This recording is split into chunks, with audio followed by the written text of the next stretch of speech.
Good evening, Moon Princess here, and tonight we're going to talk about Leticia Serrano, or Letty. So this is a true crime case, and in this case we're going to talk about sex trafficking. So if that's not something that you want to hear about, just watch another video. So anyways, let's get into the video. So Leticia Serrano, or Letty, was described as studious. She did well in school. She was more reserved, kind of a recluse. At the time that she was trafficked, she had just lost her brother and was vulnerable. This made her an ideal target. One day, Letty was nearby Marshall Middle School, where she was attending in North Houston. It was 2017, and she was taken by sex traffickers. Her family looked for her everywhere. So she was trafficked beginning at the age of 13. So when she was trafficked, she was drugged and held captive by her trafficker. She was held in a sex ring for 2 years before being extricated.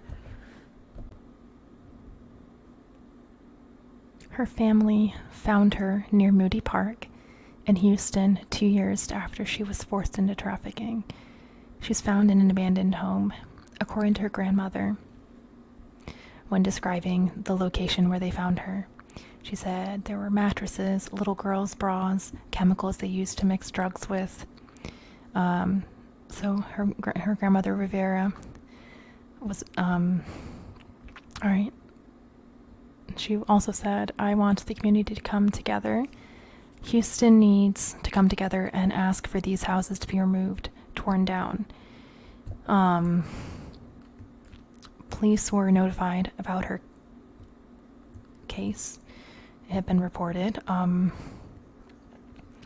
According to her grandmother, we got her back damaged. Leticia struggled with substance use disorder, along with the horrendous effects of sex trafficking, given how severely traumatic it is, and the areas in one's life it can devastate. While authorities did apprehend her sex trafficker, he was released 2 days later.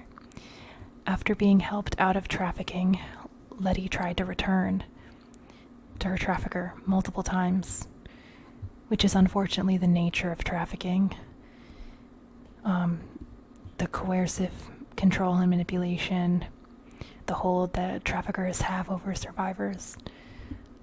According to her family, they believed the trafficker worked with several other men, and at least 3 of them, and that they moved around and kept them drugged to maintain control, which kind of forces loyalty, essentially.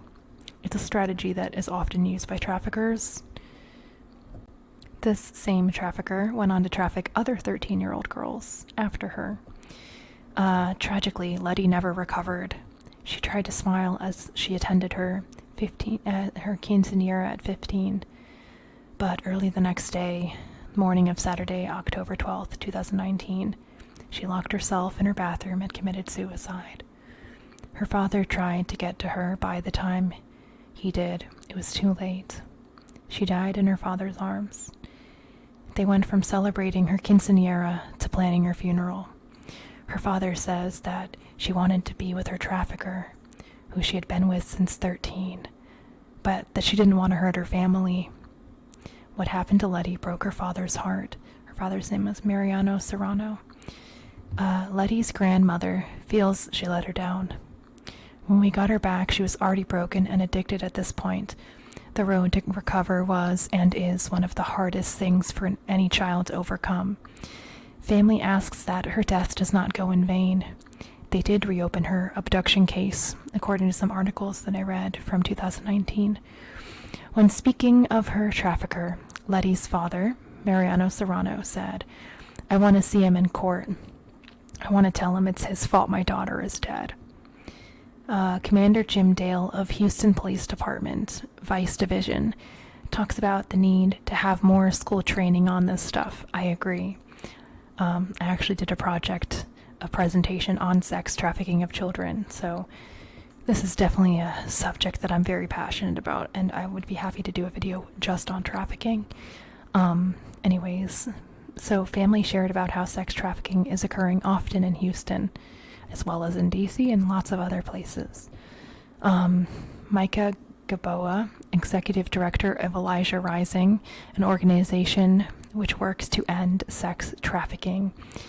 They describe her story as all too familiar, and it is all too familiar. Suicide is indicated to be common with victims of sex trafficking, whose traffickers are seldom caught or apprehended. Her father advocates for school suicide prevention efforts. I know this is a very short video, but it's very haunting if you see what she looks like, and but you can just kind of see in her face that she's miserable, and she never got over it. So anyways, I hope you found this interesting, and I look forward to seeing you in my next one. Sweet dreams.